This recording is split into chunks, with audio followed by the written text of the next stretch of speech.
ನಾನು ಈ ಮೂಲಕ ನೋಡ್ತಾ ಇರುವ ಸಹಸ್ರಾರು ಕೋಟಿ ಜನರಲ್ಲಿ ಇಷ್ಟೇ ಕೇಳ್ಕೊಳ್ಳೋದು, ದಯಮಾಡಿ ಇನ್ನು ಮುಂದೇನಾದರೂ ಈ ಕಸಾನ ಹೀಗೆ ಬಿಸಾಕೋದನ್ನು ನಿಲ್ಲಿಸ್ಬಿಡೋಣ.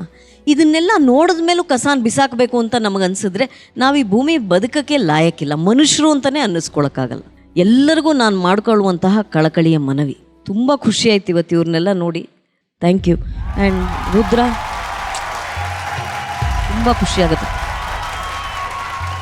ನಾವು ನೀರು ಕೇಳಿದಾಗ ಟಾಯ್ಲೆಟಲ್ಲಿ ಚಂಬಿರುತ್ತಲ್ಲ ಸರ್, ಅದರಲ್ಲಿ ಹಿಡ್ಕೊಂಬಂದು ಕೊಡ್ತಾರೆ ಸರ್. ಅವ್ರು ಕುಡಿಯೋಂಗಿದ್ರೆ ನಾವು ಯಾಕೆ ಅವ್ರಿಗೆ ಕೇಳ್ತಿದ್ದೇವೆ ಸರ್?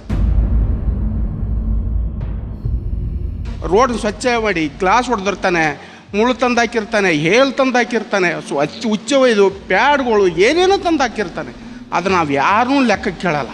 ನೀವೇ ಸಾಕಿದೆ ಅಂತ ಯಾರನ್ನೂ ಕೇಳಲ್ಲ. ನಮ್ಮ ಪಾಡಿಗೆ ನಾವು ಕಸ ಗುಡಿಸ್ಕೊಂಡು ಹೋಗಿ ನಮ್ಮ ಗುಡ್ಡೆ ಹಾಕ್ತಿದ್ದೀವಿ. ಆದಷ್ಟು ಮಾತ್ರ ದಯವಿಟ್ಟು ಗಾಡಿಯಲ್ಲಿ ಹಿಂಗೆ ತಳ್ಕೊಂಡು ಹೋಗ್ತಾನೆ ಸಾರ್ ಅಂತ ಹೋಗೇ ಬಿಟ್ಟಿರ್ತಾನೆ. ಏನು ಮಾಡೋಣ ಸರ್?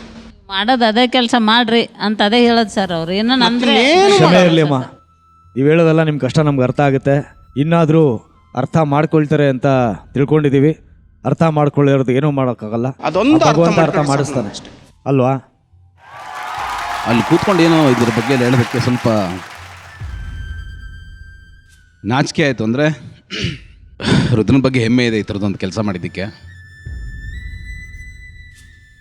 ಅಂದರೆ ಮನುಷ್ಯರನ್ನ ನಾವು ಯಾವತ್ತೂ ಮನುಷ್ಯರು ಅಂತ ನೋಡಲು ಅಲ್ಲಿ ತನಕ ಸುಮ್ಮನೆ ಅವ್ರ ಬಗ್ಗೆ ನಾವು ಏನೇ ಹೇಳಿದ್ರು ಲಿಪ್ ಸಿಂಪತಿ ಆಗುತ್ತೆ. ಎಲ್ಲರಿಗೂ ಬುದ್ಧಿ ಹೇಳಿ ಜನ ಬದಲಾಗುವಾಗಿದ್ದರೆ ಇತಿಹಾಸದಲ್ಲಿ ನಮ್ಮೆಲ್ಲರಿಗಿಂತ ಉತ್ತಮರು ಏನೇನೋ ಹೇಳಿದ್ದಾರೆ. ಯಾಕೆ ಜನ ಅದನ್ನು ಫಾಲೋ ಮಾಡ್ತಾಯಿಲ್ಲ ಅಥವಾ ಯಾಕೆ ಹಾಗೆ ಬದುಕ್ತಿಲ್ಲ ಗೊತ್ತಿಲ್ಲ. ಈ ಥರ ದಿನ ಬೆಳಗಾಗೆದ್ದು ಬಂದು ನಮಗೋಸ್ಕರ ಕೆಲಸ ಮಾಡ್ತಾರೆ, ನಾವೆಲ್ಲ ಸ್ವಚ್ಛವಾಗಿರಲಿ ಅಂತ ಕೆಲಸ ಮಾಡ್ತಾರೆ. ಸೊ ನಾವು ಒಂದಷ್ಟು ಇದ್ರ ಬಗ್ಗೆ ಅರಿವು ಮೂಡಿಸ್ಕೋಬೇಕು. ಅಮ್ಮ, ನಿಮ್ಮಿಂದ ಯಾರ್ಯಾರಿಗೆ ಏನೇನಾಗಿದೆಯೋ ತಪ್ಪುಗಳೋ ಬೈಗುಳುಗಳೋ ಎಲ್ಲದಕ್ಕೂ ನಾನು ಕ್ಷಮೆ ಕೇಳ್ತೀನಮ್ಮ. ಅಷ್ಟೇ ನನ್ನಿಂದ ಸಾಧ್ಯ. ಒಳ್ಳೇದಾಗ್ಲಮ್ಮ, ಎಲ್ಲರಿಗೂ ಒಳ್ಳೇದಾಗಲಿ.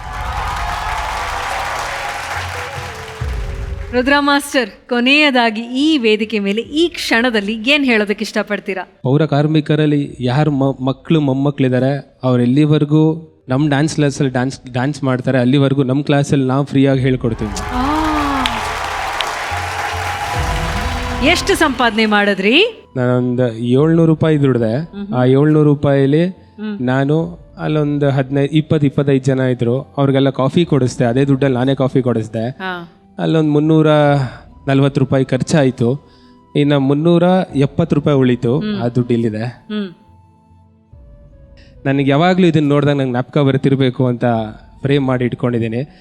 ಇದಕ್ಕೆ ಎಲ್ಲದಕ್ಕೂ ಇವ್ರ ಕಡೆಯಿಂದ ಒಂದು ಸೈನ್ ಹಾಕ್ಕೊಟ್ರೆ ಸಾಕು, ಇನ್ನೂ ಖುಷಿ ಆಗುತ್ತೆ ಮ್ಯಾಮ್ ನನಗೆ. ಸ್ವೀಟ್.